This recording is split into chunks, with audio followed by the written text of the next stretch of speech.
para menteri dan pejabat lain yang terkait dengan penyiapan Natal dan Tahun Baru yang sebentar lagi kita akan song-song bersama. Yang jelas seperti tahun-tahun sebelumnya kita juga berupaya untuk mengantisipasi, mengidentifikasi berbagai tantangan atau permasalahan yang mungkin atau bisa dihadapi oleh masyarakat luas, terutama saudara-saudara kita yang akan melakukan mobilitas perjalanan di masa liburan Nataru yang kita prediksi akan mengalami peningkatan arus pergi, baik itu di hari-hari Natal maupun di Tahun Baru, maupun arus kembalinya. Kita berharap bahwa perjalanan bisa dirasakan dengan baik oleh seluruh anggota masyarakat, tentunya aman, selamat, dan nyaman. Oleh karena itu, tadi Bapak Presiden Prabowo menyampaikan dan menekankan kepada kita semua agar masing-masing kementerian dan stakeholder yang memang bertanggung jawab pada isu kelancaran, keselamatan, dan keamanan Nataru, terutama juga diantaranya untuk meyakinkan agar saudara-saudara kita yang merayakan Natal ini bisa beribadah dengan baik dan merasa aman dan nyaman. Tadi juga Bapak Kapolri memberikan penjelasan bahwa sudah dipersiapkan satuan termasuk personel Polri yang di backup nanti oleh personel TNI untuk bisa mengamankan berbagai lokasi, apakah itu rumah ibadah, kemudian juga rute-rute perjalanan yang digunakan oleh masyarakat luas. Dari Menteri Perhubungan tadi juga sudah menjelaskan, melaporkan bahwa berbagai moda transportasi, baik darat, laut, udara maupun kereta api, ini juga sudah dipersiapkan sarananya, termasuk prasarana pendukungnya, apakah bandara, dermaga, stasiun, terminal, dan lain sebagainya, ini benar-benar bisa mengakomodasi diperkirakan 110 juta masyarakat yang akan melakukan mobilitas, baik antar daerah maupun di dalam provinsi yang sama. Ini juga akan terus kita kawal, kita monitor melalui command center, posko atau posko yang digelar di berbagai titik yang memiliki kerawanan atau kerentanan terhadap situasi yang membuat traffic itu perlu dikontrol lebih baik lagi. Karena nanti diprediksi ada beberapa titik kemacetan misalnya, apakah karena memang itu rute klasik yang memang harus dipersiapkan, tetapi juga di samping itu kita juga mengantisipasi jika ada cuaca yang kurang baik. Ini biasanya terjadi mungkin di laut, ya, sehingga misalnya di Merak itu harus diantisipasi kalau terjadi cuaca yang kurang baik, terjadi delay penyeberangan kapal, maka harus diantisipasi dengan titik-titik istirahat, titik-titik standby terlebih dahulu dengan mekanisme yang dijalankan secara bersama-sama melalui satgas yang dibentuk. Dari sisi pekerjaan umum, tentu kita ingin meyakinkan agar fasilitas infrastruktur dasar termasuk jalan-jalan tol, jalan raya antar provinsi, jalan nasional, dan lain sebagainya itu juga benar-benar berfungsi dengan baik. Tadi Bapak Presiden bertanya apakah yang rusak-rusak itu sudah ditangani dan Menteri PU sudah menjawab bahwa masih terus dikerjakan, saya ulangi, sudah dilupayakan yang terbaik dan mudah-mudahan tidak ada kendala-kendala yang terlalu berarti, termasuk meyakinkan agar benar-benar para pengguna itu bisa bertransportasi dengan aman dan nyaman. Demikian yang dapat saya jelaskan, selebihnya di luar dari koordinasi Kemenko Infrastruktur dan Pembangunan Kewilayahan, tadi juga dicek bagaimana BBM, ketersediaan BBM selama Nataru ini. Tadi Menteri SDM juga menjelaskan secara umum sudah siap dan tentu akan terus diantisipasi hal-hal yang mungkin terjadi terkait dengan ketersediaan bahan bakar dan juga listrik, suplai listrik agar sekali lagi ketika ada demand yang tinggi, semuanya tetap terjaga dengan baik. Dari sektor perdagangan juga tadi dijelaskan untuk harga-harga bahan pokok diharapkan juga tetap stabil. Demikian yang dapat saya sampaikan terkait dengan hasil ratas terkait dengan Nataru tadi.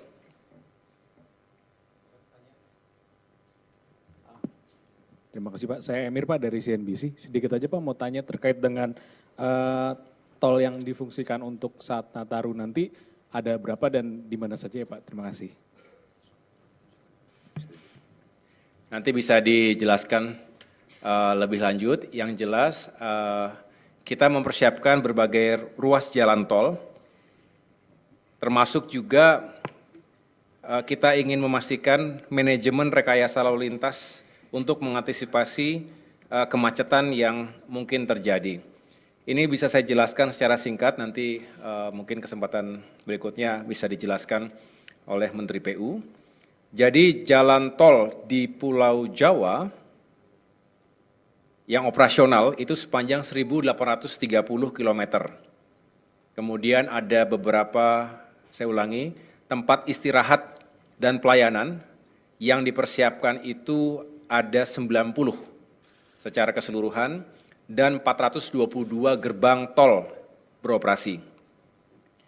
Kemudian untuk mendukung kelancaran libur Natal dan Tahun Baru, yang dilakukan antara lain yang pertama penambahan ruas tol beroperasi sepanjang 47,6 km di Pulau Jawa. Ini ada beberapa keterangannya apakah yang di Cimanggis Cibitung, Cibitung Cilincing, Solo Yogyakarta, Serpong Balaraja dan lain sebagainya.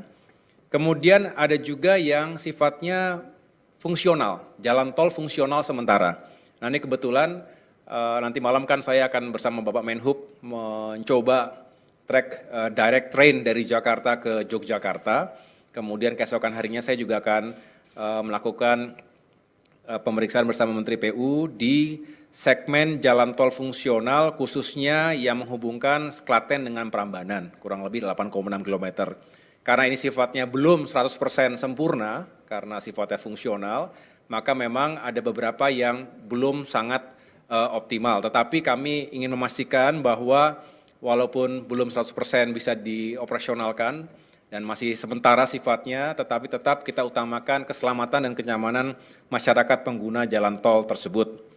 Kemudian yang lain-lain adalah peningkatan kapasitas jalan tol, ya, termasuk untuk Jakarta Cikampek, di mana pengoperasian tambahan 1 lajur ruas Jakarta Cikampek dari 3 lajur menjadi 4 lajur pada sejumlah kilometer yang nanti bisa dijelaskan lebih rinci di kesempatan yang lain.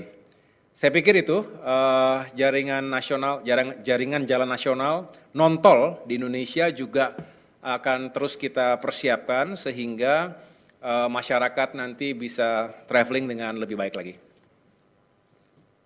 Cukup? Baik. Tarif perjalanan transportasi umum selain pesawat, apakah ada juga yang bisa diturunkan atau seperti apa skema untuk biaya perjalanan masyarakat nanti? Terima kasih. Ya, terkait tiket, memang beberapa saat yang lalu sudah diumumkan juga kepada publik atas upaya yang dilakukan oleh Kementerian Perhubungan dan berbagai stakeholder lainnya, karena terkait dengan tiket pesawat misalnya, ada elemen aftur yang berpengaruh secara signifikan, kemudian juga penurunan jasa ke bandar udaraan, baik yang ditanggung oleh passenger, oleh consumer, maupun oleh maskapai, termasuk jasa pengelola bandara di berbagai tempat. Dan yang terakhir tentunya terkait dengan fuel surcharge. Jadi kita bisa menurunkan kurang lebih average itu 10% untuk tiket pesawat. Sedangkan yang lain-lain saya dengar tadi untuk kereta api, untuk direct train itu bisa mendapatkan pemotongan 50%. Inilah yang sedang terus diuji. Beberapa hari yang lalu sudah diuji Jakarta Semarang dan nanti malam saya akan ikut Jakarta Yogyakarta. Mudah-mudahan juga bisa membantu masyarakat yang akan menggunakan kereta api dari Jakarta ke 2 provinsi tersebut. Baik. Mas Menteri, diperkirakan kan ada 110 juta masyarakat yang melakukan perjalanan. Apakah ini di breakdown misalnya berapa yang menggunakan transportasi darat, berapa yang laut dan udara? Dan antisipasinya akan seperti apa? Makasih.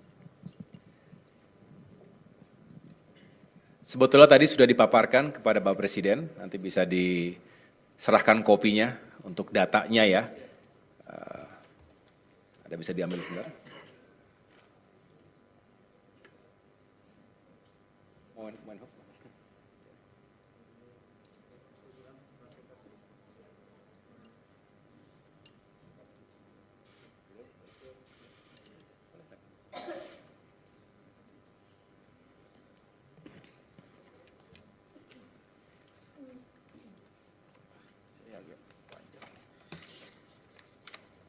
Baik, saya coba menjelaskan. Jumlah pemudik yang kami survei itu kurang lebih yang akan melakukan perjalanan adalah sebanyak 110,6 juta.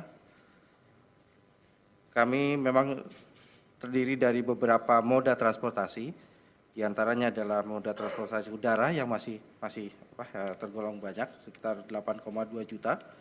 Kemudian transportasi kereta api 6,8 juta.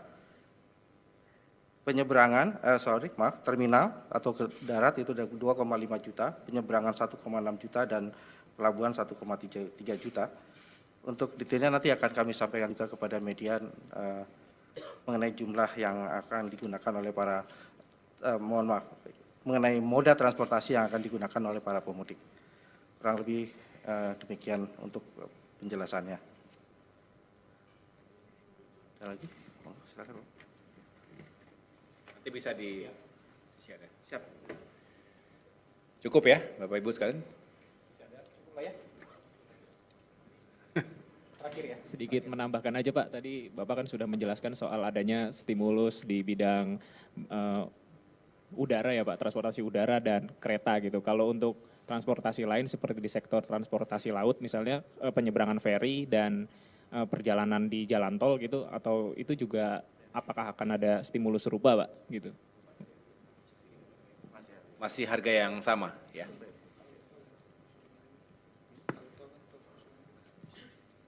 Tol fungsional gratis. Ada program-program kemarin juga kan, program-program yang Mudik gratis. ada beberapa program juga mudik gratis misalnya yang bisa diikuti oleh masyarakat dengan sejumlah rute yang bisa juga dijelaskan nanti pada kesempatan berikutnya oleh Menteri Perhubungan secara langsung. Oke, terima kasih teman-teman. Mudah-mudahan Nataru bisa berjalan dengan lancar dan kita semua diberikan keselamatan dalam melakukan perjalanan dan meningkatkan ekonomi secara bersamaan. Terima kasih.